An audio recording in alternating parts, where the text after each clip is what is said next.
Η οικογένεια Πόλοκ αντιμετώπισε μια τραγική απώλεια το 1957 όταν οι μικρές κόρες τους, Τζοάννα και Τζακλίν, σκοτώθηκαν σε αυτοκινητιστικό δυστύχημα. Η πίστη στη μετενσάρκωση πρόσφερε ελπίδα ότι οι ψυχές τους θα ξαναγεννιόντουσαν και αυτό έγινε πραγματικότητα όταν ο Τζον και οι Φλόρες γέννησαν δίδυμα κορίτσια, τη Τζίλιαν και τη Τζένιφερ, τον επόμενο χρόνο. Η ιστορία των διδύμων Πόλοκ είναι μια εξερεύνηση της δυνατότητας της μετενσάρκωσης και της βαθιάς επίδρασης που είχε στην οικογένειά τους. Αν σας αρέσουν τα βίντεο, κάντε εγγραφή στο κανάλι και πατήστε το like για υποστήριξη. Στις 5 Μαΐου 1957 μια γυναίκα κατανάλωσε αυτό που πίστευε ότι ήταν θανατηφόρες ποσότητες χαπιών, οδηγούμενη στην απελπισία από τον αναγκαστικό διαχωρισμό από τα παιδιά της. Πήδηξε στο αυτοκίνητό της με σχέδιο να το συντρίψει με πλήρη ταχύτητα. Η μικρή πόλη Χέξχαμ της Αγγλίας έγινε μάρτυρας της απερίσκεπτης οδήγησής της. Η γυναίκα οδηγός έπεσε σε ένα τοίχο του πεζοδρομίου επιζώντας θαυματουργικά από τη σύγκρουση, αλλά τραγικά παίρνοντας τις ζωές 3 αθώων παιδιών που πήγαιναν στην εκκλησία εκείνη τη στιγμή. Οι τρεις, Τζοάννα Πόλοκ 11 ετών, Τζακλίν Πόλοκ 6 ετών και ο φίλος τους Άντονι, ρίχτηκαν βία στον αέρα και σκοτώθηκαν ακαριέα.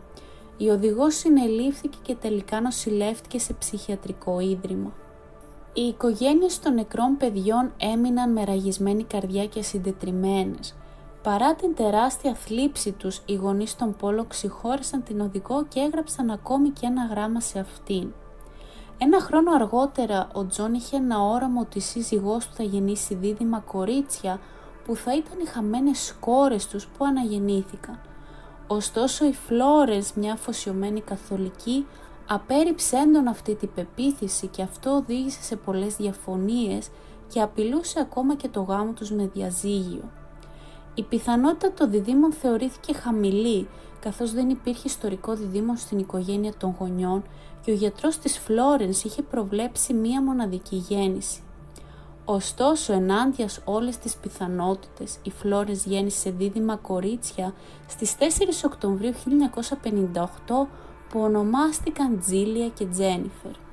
Τα δίδυμα ήταν πανομοιότυπα, αλλά είχαν ξεχωριστά σημάδια, κάτι που είναι σπάνιο. Οι γονείς σοκαρίστηκαν όταν ανακάλυψαν ότι τα δίδυμα κορίτσια είχαν τα ίδια σημάδια από τη γέννηση με τις νεκρές αδερφές τους. Συγκεκριμένα παρατήρησε ένα σκούρο καφέ στρογγυλό σημάδι γέννησης στην αριστερή πλευρά της μέσης της Τζένιφερ που ταιριάζει στο μέγεθος και τη θέση της Τζακλίν. Αυτές οι ομοιότητες έψαν το πατέρα ότι το προηγούμενο όραμά του για τη μετενσάρκωση ήταν αληθινό και ότι η Τζίλιαν και η Τζένιφερ ήταν πραγματικά οι πρώτες του κόρες που ξαναγεννήθηκαν. Παρά αυτή τη συνειδητοποίηση, η Φλόρενς παρέμεινε σκεπτική για την ιδέα αυτής μέχρι ότου εξελίχθηκαν περαιτέρω γεγονότα. Όταν η Τζίλιαν και η Τζένιφερ ήταν 3 μηνών, η οικογένειά τους μετακόμισε στο Whitley Bay, την παλιά τους γειτονιά.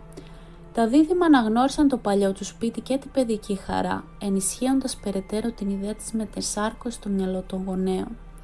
Όταν οι αδερφές Πόλοκ έγιναν 4, η οικογένειά τους μετακόμισε πίσω στο Χέξχαμ.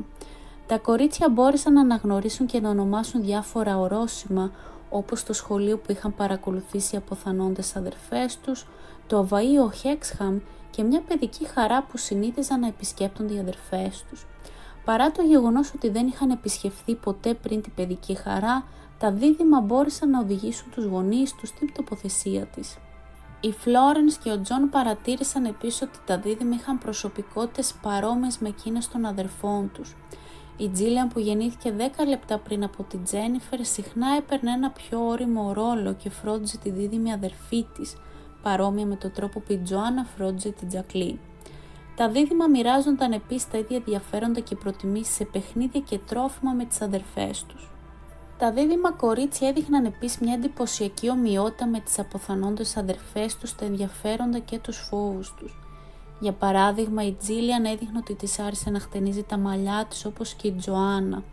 Επιπρόσθετα και τα 2 κορίτσια έδειχναν υπερβολική προσοχή όταν διέσχιζαν τους δρόμους και εξέφραζαν φόβο για ταχύτατα αυτοκίνητα. Τα δίδυμα έδειξαν ένα ασυνήθιστο επίπεδο εξοικείωσης με τα παιχνίδια που ανήκαν στις αποθανόντες αδερφές τους. Παρά το γεγονός ότι η μητέρα τους τα κρατούσε και τα έκρυβε, οι δίδυμες άρχισαν να ζητούν συγκεκριμένα παιχνίδια με το όνομά τους και μάλιστα τα μοιράστηκαν με τον ίδιο τρόπο με τις αδερφές τους. Αυτό οδήγησε σε ένα συναρπαστικό πείραμα που διεξήχθη από τον πατέρα τους, όπου έβαλε τα παιχνίδια έξω από την πόρτα του υπνοδωματίου των διδύμων για να δει αν θα τα αναγνώριζαν. Όταν τα κορίτσια βγήκαν από το δωμάτιό τους, όπου η μητέρα τους στεκόταν ως μάρτυρας των αντιδράσεών τους, η Τζένιφερ σήκωσε την πρώτη κούκλα και αναφώνησε «Όχ, αυτή είναι η Μέρι». Σήκωσε και τη δεύτερη και είπε «Αυτή είναι η Σούζαν μου, έχω να της δω χρόνια». Χρησιμοποιούσε ακόμη και τα ίδια ονόματα που είχε δώσει η αδερφή της η Τζακλίν στις κούκλες. Τα δίδυμα θυμήθηκαν ακόμα ότι ο πατέρας των Χριστουγέννων τους είχε δώσει τα παιχνίδια πριν από πολύ καιρό. Το περιστατικό άφησε τη μητέρα τους πεπισμένη ότι τα δίδυμα ήταν πραγματικά η μετενσάρκωση των πρώτων θυγατέρων της.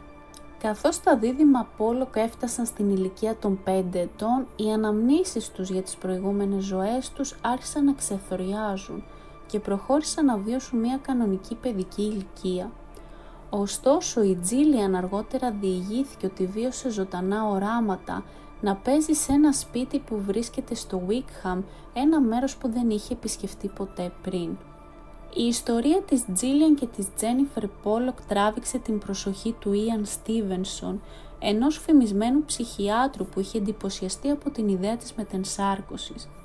Ανέφερε την ιστορία του στο βιβλίο του το 1987, «Παιδιά που θυμούνται τις προηγούμενες ζωές τους», το οποίο εξέτασε 14 πιθανές περιπτώσεις μετενσάρκωσης και κατέληξε στο συμπέρασμα ότι μπορεί να συμβεί.